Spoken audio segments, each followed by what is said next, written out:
In this series, we get to the heart of some really core Chinese values that have been and continue to be important drivers of this ancient civilization.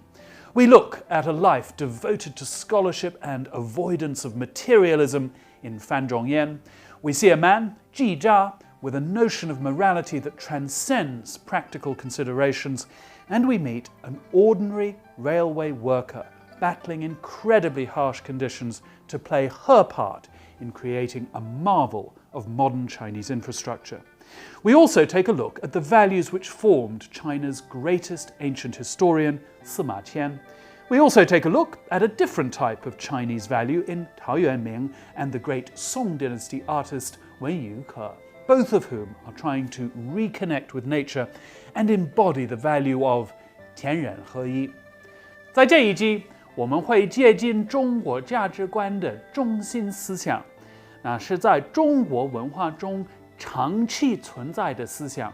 我们会看到终身学习、放弃物质的樊中燕，会看到坚持道德准则的季札，会看到在中国基建方面发挥重要作用的一个普通工人，会看到中国最伟大的历史学家司马迁的价值观，也会从陶渊明和著名宋代画家文宇可身上看到独特的思想。他们两个都试图去实现天人合一。这一篇关于陶渊明的故事一定要给外国人听，因为它让我们想到中国文化很重要的一方面，那就是脱离尘世的那种快乐。中国哲学和传统道德往往会被认为是非常注重社会关系，中国的礼仪也与处理社会关系密切相关，比如家庭、同事等等。我们经常听到一种固定的看法，那就是中国社会不重视个体的，跟西方是不一样的。但是真实的情况比这个要复杂得多。中国文化的确非常注重社会关系和社会义务，但是在另一方面，中国历史和文学也有很多关于脱离社会的主题。这种对社会的抛弃，不是西方那种追求物质梦想、个人主义。陶渊明所向往更多的是亲近和融入自然，是对人类社会秩序的放弃，而选择自然秩序。当然，另外一个重要方面是关于菊花，跟我们其他的课程中的一些故事是一样。这个故事展示了中国人对于花的一种特殊喜爱。有一段让人印象深刻的，那就是陶渊明需要自己种庄稼来获得收入和食物，从简单的花草来得到满足和享受，是十分动人的。好的，现在我把这个故事的英文版从头到尾朗诵一下。The Chrysanthemum, Aspiration for Uprightness. China is a nation of flowers. It is also a nation of poetry. In poems, images of flowers are understood by later generations to convey certain symbolic meanings. Chrysanthemums were employed by poets often based on the qualities peculiar to those flowers and expressed the poet's feelings at the time, producing several fine turns of phrase. The chrysanthemum is considered the equal of the plum blossom in its ability to withstand frost and wind, and is cited by poets in innumerable verses. Chrysanthemums have had many admirers, and Tao Yuanming of the Eastern Jin dynasty, 317 to 420, was one of them. Tao Yuanming was the sort of person who had no affinity for authority and power. After personally observing the dark side of officialdom, he abruptly resigned his official post with the fierce words, "I will not grovel for a mere 5 pickles of rice." 5 pickles of rice was an official's monthly salary in those days.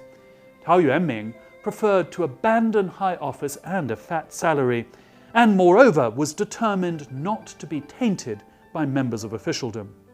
Abandoning his post, Tao Yuanming returned to his home and dedicated himself to farming.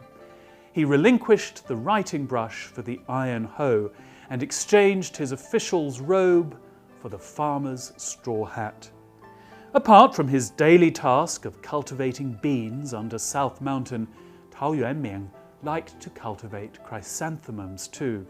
He planted a row of chrysanthemums on the eastern side of the fence before his door. When he finished his daily work in the field, Tao Yuanming would pick blossoms from the chrysanthemum patch. Sometimes he would pick them in the early morning when the dew was fresh upon them. He picked them partly to use as decorations and partly to use in making chrysanthemum wine. Tao Yuanming was not lonely in his retirement.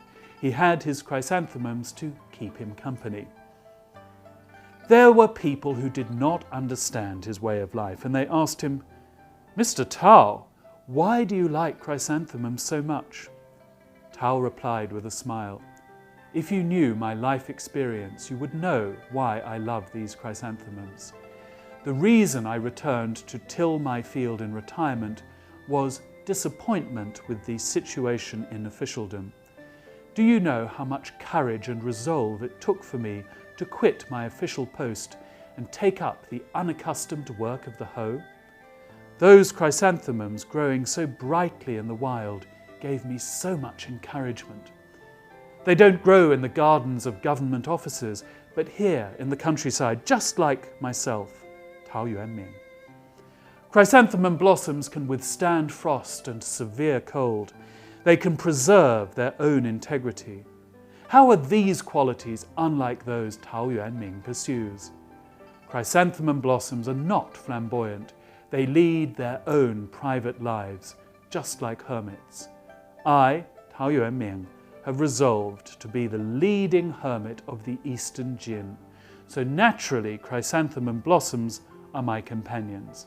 In his poems, Tao Yuanming praises both chrysanthemums and pine trees. They both adorn the forests and crown the crags, and both stand straight in the face of the autumn frosts. Because the chrysanthemum symbolizes the hermit, it is not difficult to understand why Tao Yuanming loved chrysanthemums. Under the influence of Tao Yuanming, the image of the noble, unbending chrysanthemum has been passed down among literary men and scholars. Many people have attributed the chrysanthemum with their own pure and lofty characteristics, and so the chrysanthemum has become a symbol of uprightness and aloofness from worldly considerations. The moral of this story. Among literary men and poets throughout the ages, the chrysanthemum has been featured as a symbol of the aspiration for uprightness and freedom from worldly considerations. In Chinese culture, the chrysanthemum has always been more than just a flower. It has been a kind of literary device symbolizing spirituality and excellence. Okay, let's look at some recitation skills. 好的，咱们现在做一些朗诵练习。In the passage we're going to recite, we have to capture with our voices the mood and atmosphere of Tao Yuanming's rural lifestyle. 在这一段，我们需要朗诵的这个段落，我们的声音需要抓住陶渊明在田园生活的气氛以及心境。He planted a row of chrysanthemums on the eastern side of the fence before his door. When he finished his daily work in the field, Tao Yuanming would pick blossoms from the chrysanthemum patch. Sometimes he would pick them in the early morning when the dew was fresh upon them. He picked them partly to use as decorations and partly to use in making chrysanthemum wine. Tao Yuanming was not lonely in his retirement. He had his chrysanthemums to keep him company. Well, first of all, our voice needs to be smooth and slow to capture the sense of serenity and calmness in Tao Yuanming's daily routine. In this paragraph, the writer draws the reader's attention to small details, such as the fact that the blossoms were covered in dew in the early morning. As we read that sentence, our voice needs to show some appreciation of the beauty of the dew on the flowers. We need to emphasize the words dew and fresh, but we need to do it in a way which is calm and not too excited. 首先，我们的声音需要缓慢柔和，来捕捉陶渊明日常生活中宁静祥和的感觉。在这一段，作者用了一些细节来吸引观众注意力，比如清晨的花朵上覆盖着露水。当我们读到这句话的时候，我们的声音需要展示一种欣赏的感觉，我们需要强调单词 dew 和 fresh， 声音得美。来听一听。Sometimes he would pick them in the early morning when the dew was fresh upon them. In the final sentence of the paragraph, we need to set up a contrast between the first part where we assert that Tao Yuanming was not lonely and the second part where we say that the chrysanthemums keep him company. Our voice should linger momentarily on the word lonely and pause slightly afterwards so that the word itself hangs alone for a moment. Then in the second part of the sentence, we need to bring some energy to our voice to reflect the strength Tao Yuanming derived from his chrysanthemums. 在最后一句，我们需要制造一种对比，那就是前面表明陶渊明并不孤独，后面说明菊花与他为伴。我们需要在单词 lonely 前后分别稍微停顿，好让单词真的变得孤独起来。之后，在句子的第二部分，我们需要让声音有一些力量，来显示陶渊明从菊花中吸取的力量。Tao Yuanming was not lonely in his retirement. He had his chrysanthemums to keep him company. Okay, let's listen to the whole passage again. 好的，现在我们再来听一遍整个段落。He planted a row of chrysanthemums on the eastern side of the fence before his door. When he finished his daily work in the field, Tao Yuanming would pick blossoms from the chrysanthemum patch. Sometimes he would pick them in the early morning when the dew was fresh upon them. He picked them partly to use as decorations and partly to use in making chrysanthemum wine. Tao Yuanming was not lonely in his retirement. He had his chrysanthemums to keep him company. 好的，今天的课就讲到这里，拜拜。